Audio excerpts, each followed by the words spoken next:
I want you to find 10 to 15 minutes. That's it. That's all it takes. 10 to 15 minutes. I want to teach you how you use some simple things to push through the excuses that are always going to be there and the fear that's always going to be there so that you can do what you need to do every day in order to inch yourself closer to whatever that big goal is.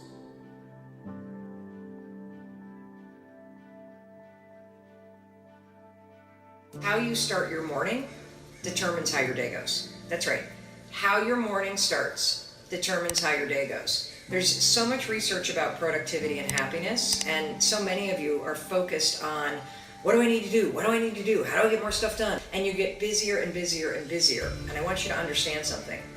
Being productive, being happy, being in control of your life, it has nothing to do with when you get up.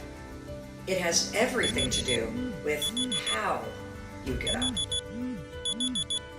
And so a routine refresh is something that you have to do.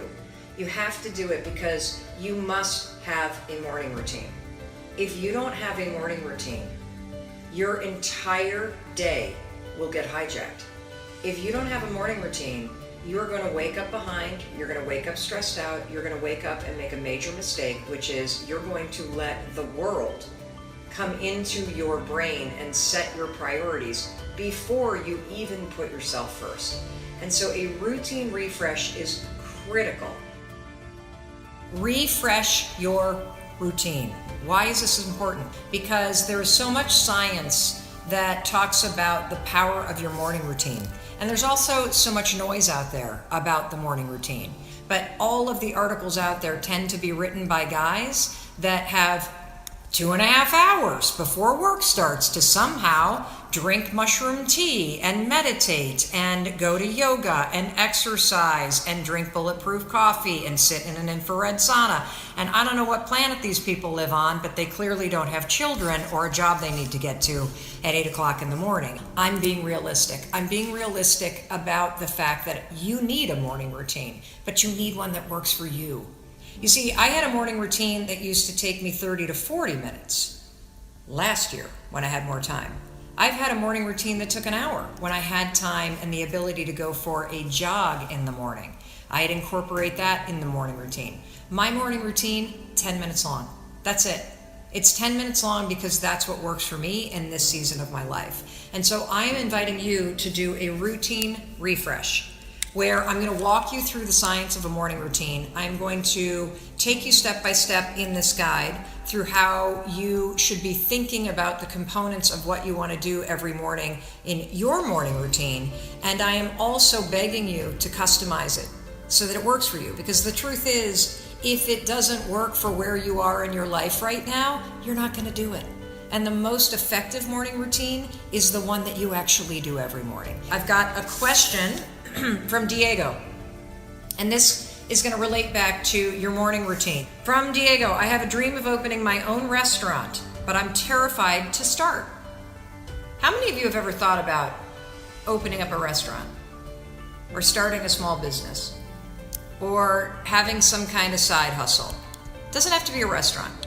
The American dream used to be, I really dream of owning my own home.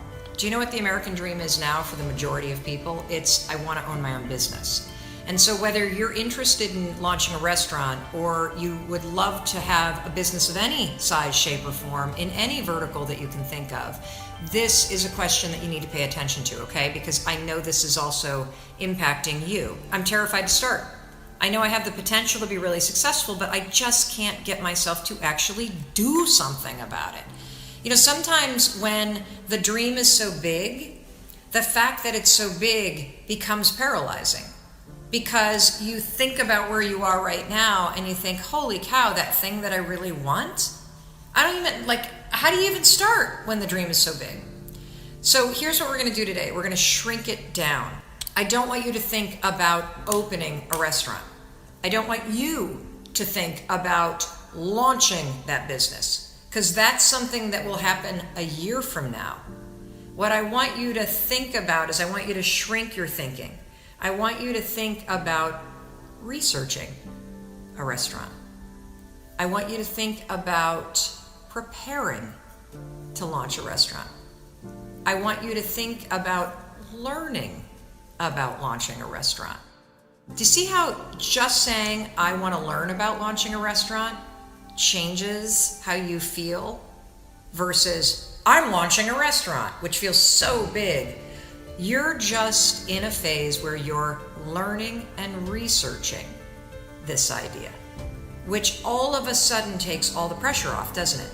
So that's number one. Let's shrink it. Let's not talk about launching it. Let's not talk about building it. Let's talk about researching and learning about it, okay? So that takes the pressure off. Then the next thing that I want you to do is I want you to focus on something that I talk about all the time.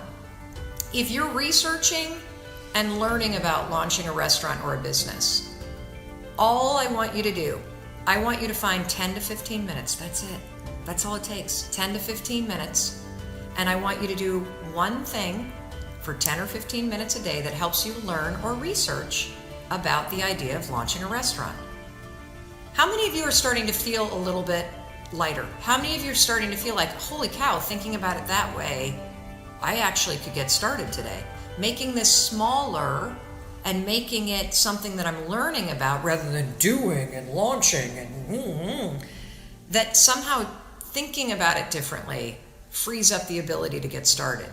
I want you to do one small thing a day. So what could you do? You could read an article about somebody that launched a first-time restaurant. You could look online for 10 to 15 minutes for a local restaurant networking event. You're not launching or building a restaurant yet. You're learning about it and you're researching it. And your job as a student of this subject is to do something every day for 10 or 15 minutes in order to learn or research it. That's it. That's all I want you to do, because here's what I know. If I get you to start doing that and you do this every day for 10 or 15 minutes, which you absolutely can, guess what's going to happen?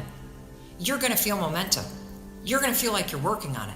You're going to meet people that are interested in it. You're going to learn things that are going to lead to the next thing that you need to learn. And you will have mastered the art of getting started.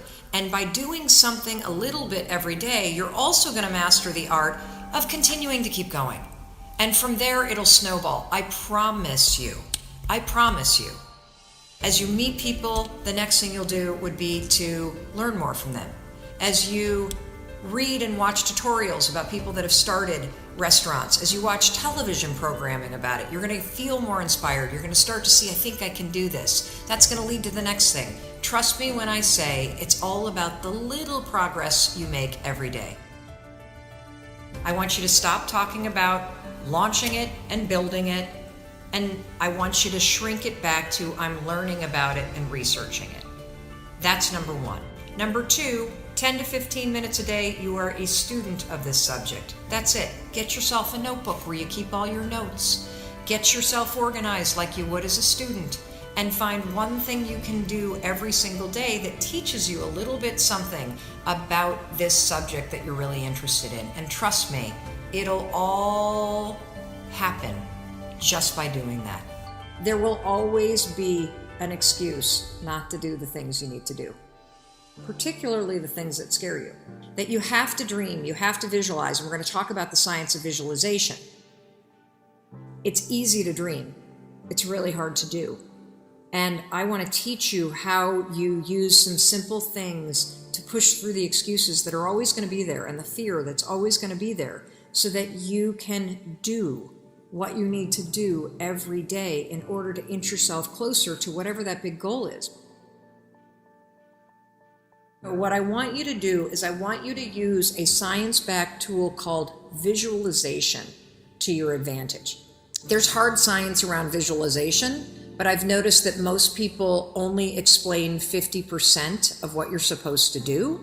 But it's critical that you understand the two-step process of what you're going to do in terms of visualization. And that's this piece of visualization that everybody misses, that the science says is the most important. You can't just write down your goals. It won't work. You can't just put up a board with photos on it. It won't work. You have to do the second part, which is you have to imagine yourself taking the steps to get there, not the end goal. This is powerful research out of UCLA. This is what will make visualization work. Not just the pretty end game, but visualize the steps that you're taking to get there. And then here's the kicker. Are you ready for the most important research? You've got to allow yourself to feel the emotions associated with it. You've got to make your visual board. It's a really powerful thing to do for sure. But then I want you to visualize yourself every day doing the steps leading up to it. This is research from UCLA. And I want you to allow yourself to feel the emotions. Feel the emotions that you will feel as you're doing those things. Feel pride. Feel excited.